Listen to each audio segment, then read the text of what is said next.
Busy time at Syracuse's Hancock International Airport. We're not just talking about holiday travel starting next week. No, we got terminal, route expansion, and lots more. So let's welcome in Airport Authority Executive Director Jason Terreri. Jason, thanks so much for being here. Really Glad to be appreciate it. Let's start with the terminal expansion there, because that has been almost, I think, maybe a year-long project.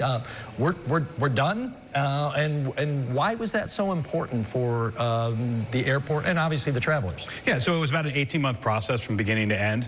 And what we did is we added actually 3 new gates to the airport, so that helps with our capacity. We added additional seating areas because as we get busier, we knew that seating was an issue, space.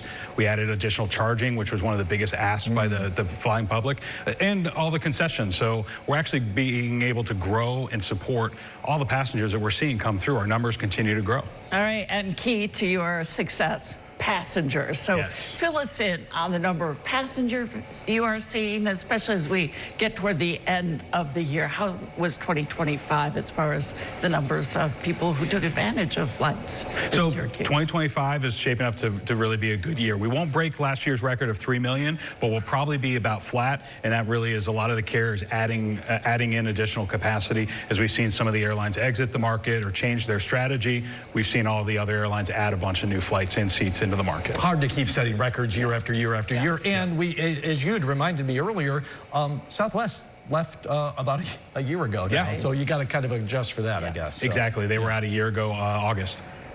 How much do the passenger numbers play into, and maybe even Southwest being out of the market now, into Allegiant's news this week that they have added not just more flights, but more days. So now there's 4 days of the week that you could fly to Fort Lauderdale. Yeah, so that actually, the increase in numbers is what really helps drive their decisions. So right now, Fort Lauderdale was one of our most underserved markets. And what that means is for Fort Lauderdale, for every seat that we flew into Fort Lauderdale, there were 5 people in our community that wanted that seat. Oh, wow. So they're seeing those numbers, they see that demand, that's why they add in the flights. And what was a little bit of a surprise in the announcement today that came out is that during the February and March travel weeks, those flights are actually, it's not 4 days a week, it's 6 days a week. Wow. So we didn't even know that.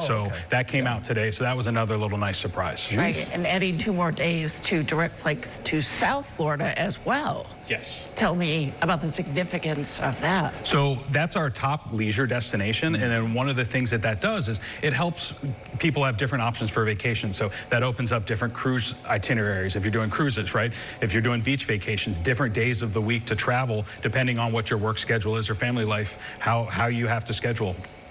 When can you start booking? Can you already start today. booking? They are online today. Okay, let me, are we done? I'm going to go book my flight to the beach. I'm right behind you. Right behind you. And what's next for the 1-2 underserved markets that you may have your eyes on? All right, so when we say underserved, those are markets that we have service to, but just not enough seat capacity. So top of the list right now, Norfolk, Virginia, Las Vegas, and Tampa. Those are in those mix. But then you have those other markets that don't have nonstop service that are really important. So that's your Phoenix, Houston, the West Coast cities that we know we're seeing more and more demand to as the community grows. So we're always watching those. Oh yeah, absolutely. Any secrets? You're not going to. No, I mean the airlines are watching the market. We are going to see some additions in 2026, probably on some existing routes. Maybe something new pops in, but it's a good picture looking forward. Yeah. All right. You know what season we're getting into, that holiday travel season. Share some advice for future passengers. All right, so first thing, get there early, right? The Tuesday and Wednesday of next week are going to be our busiest travel days, and roughly a third of our traffic will depart before 7 a.m. So checkpoint opens at 3:30 in the morning. Get there early. Come check out the new terminal improvements that we've done, the new concessions, and have a great travel. Last quick one for you. What's on the horizon? What's the next big project for you? So the next big project will be the rental car facility that will start in the first quarter of next year. So that'll be a brand new standalone rental car location where all the cars will be out of.